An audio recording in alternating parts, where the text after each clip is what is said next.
Praise the name of Jesus. I'm going to give him all the glory. He is the King. And one of these days, every knee will bow and confess that Jesus Christ is Lord. The problem with the teaching of the return of the Nephilim, they make a broad brush statement that the sons of God are fallen angels. Well, you've got a problem because Jesus is the Son of God. And the implications of this is if the sons of God are fallen angels, then Jesus is a fallen angel. Now, they can twist it all around any way they want, but you can't have one without the other. You can't say the sons of God are fallen angels when Jesus is the Son of God. See the heresy? This is what the devil wants to do with this doctrine. It's occult. There are 11 verses in the King James Version that has the statement sons of God in it.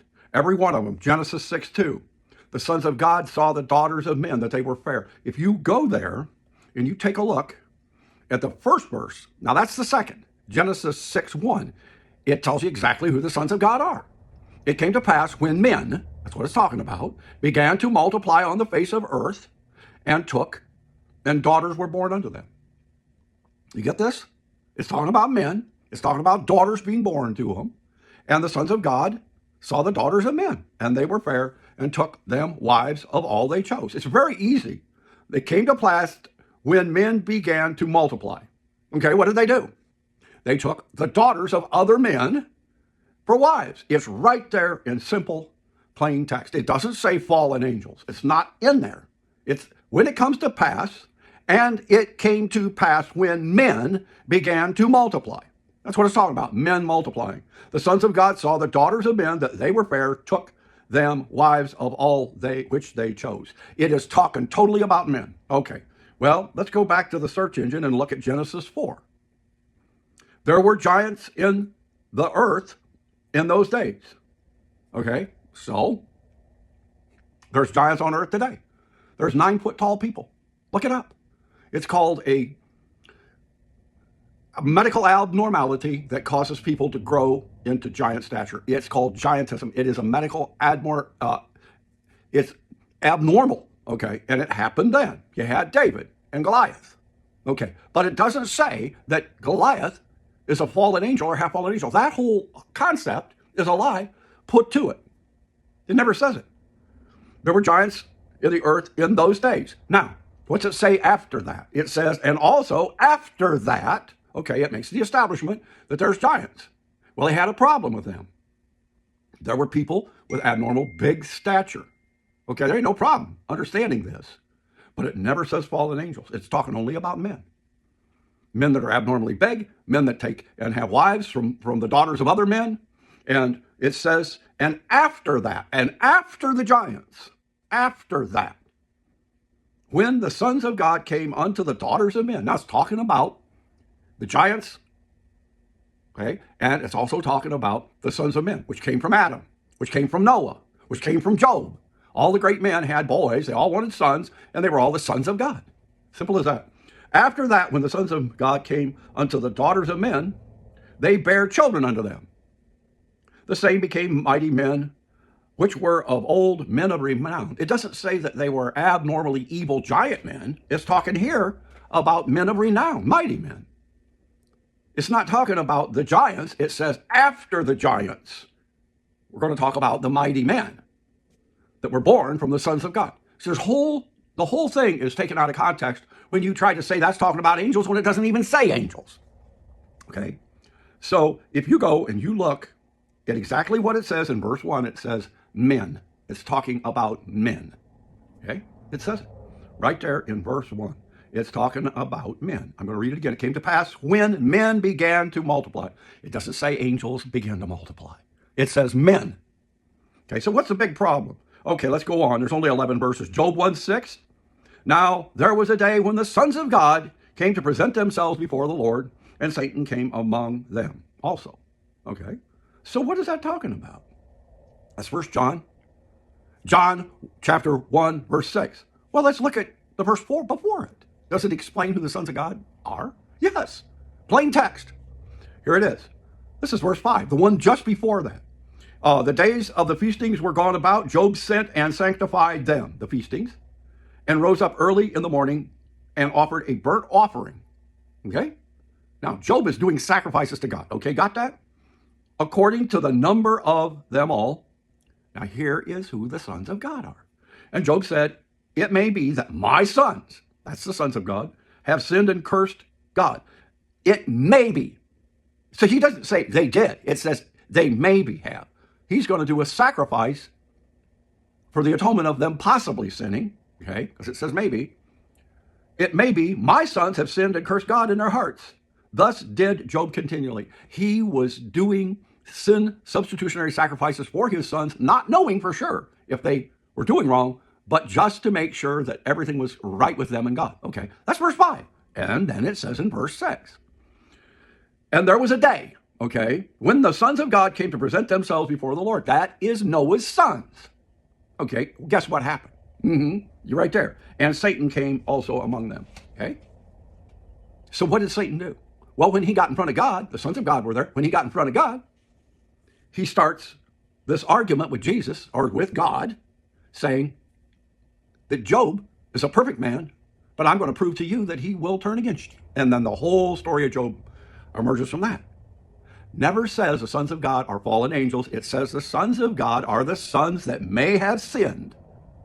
Right in the verse just before it. It may be that my sons have sinned and cursed God continually in their hearts. He didn't know, but he did sacrifices for his sons. And there was a day when the sons, here again, it's talking about sons of God, came to present themselves before the Lord. Satan came with them. That's Job's sons. Real simple. It never says fallen angels. It's not in the text. But they put it in there. Why? Okay, if you go on to Job, if you go on in here to Job, let's see, where are we at? Okay, here it is. It says in John, chapter 1, verse 12. And many as receive him, that is Christians that receive Jesus, to them he gave power to become the sons of God. Oh, wait a minute. All of these TV ministers, all of these people on TV now that are saying the sons of God are fallen angels, John right here, in the book of Gospel of John, chapter 1, verse 12, says people who receive Jesus get the power from Jesus to become the sons of God. The ones that believe on his name. Right there. It's not fallen angels. Romans 8:14. For as many as are led by the Spirit of God, they are the sons of God. That's not fallen angels. Fallen angels are not led by the Spirit of God. It's not in the Bible. Why do they do this? You want to know why? Because there is a really important Son of God. One Son of God that is greater than all of them. His name is Jesus. Oh, well, maybe Jesus is a fallen angel, since the fallen angels are the sons of God. Do you understand the treachery of this doctrine? Romans 8:19. All of the earth, everything, the whole creation, earnest expectation of the creation. The creature waits for the manifestation of the sons of God. It is happening now.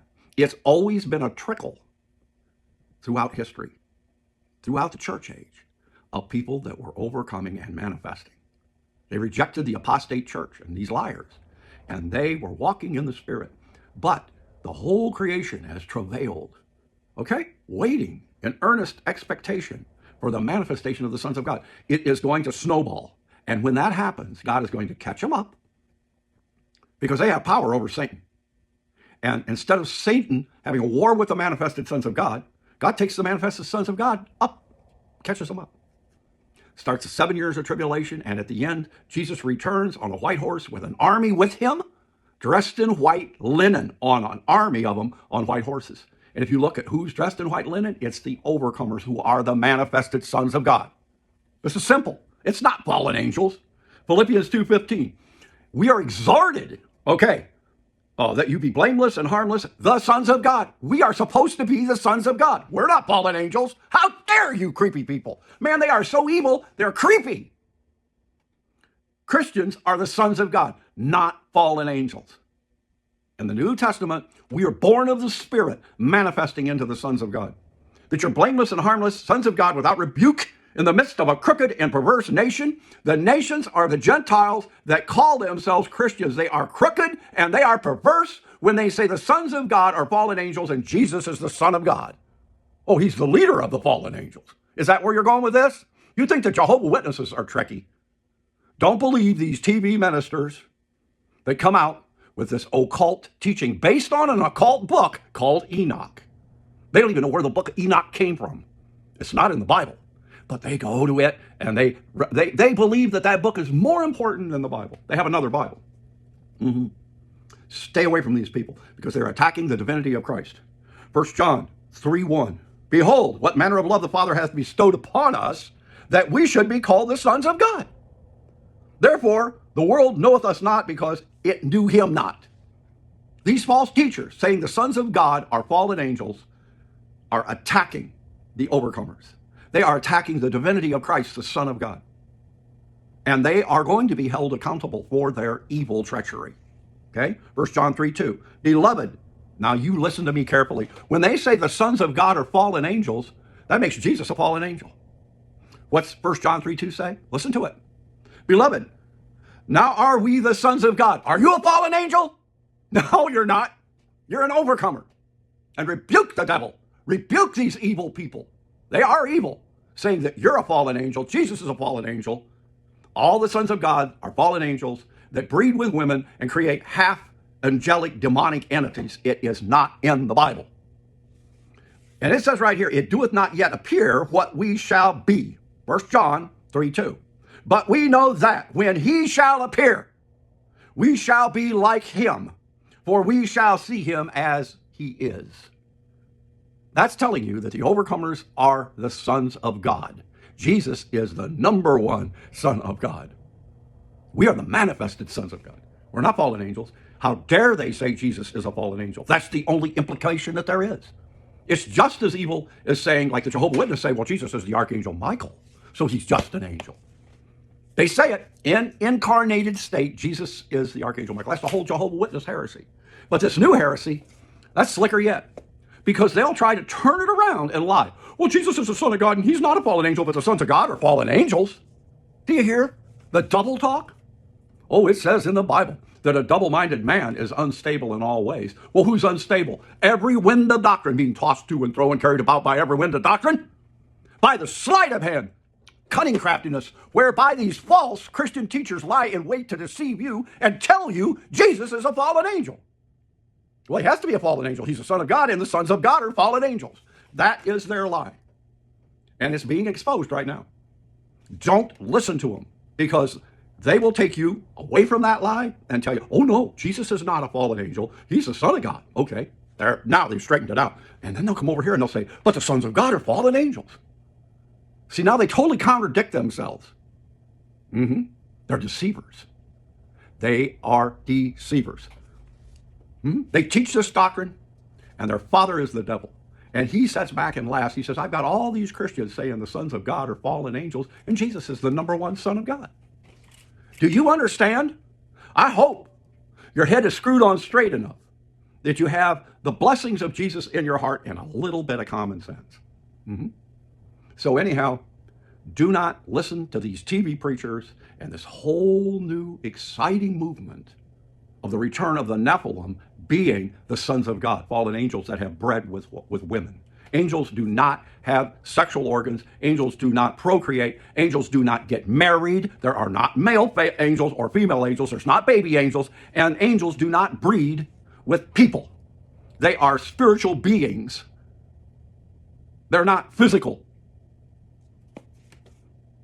Oh, the treachery and evil in this false doctrine. It's insidiously evil. God bless you.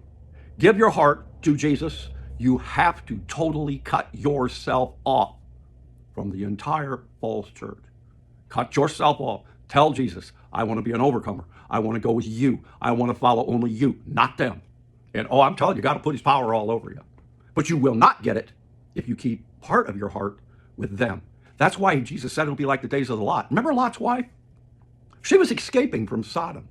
And then she looked back and she turned into salt. It is exactly what's happening to those false churches as they have opened the doors up to the LGBTQ. But masses of them have. You have to be separate from them. Get away from the spirit of Antichrist while you have the chance. God bless you.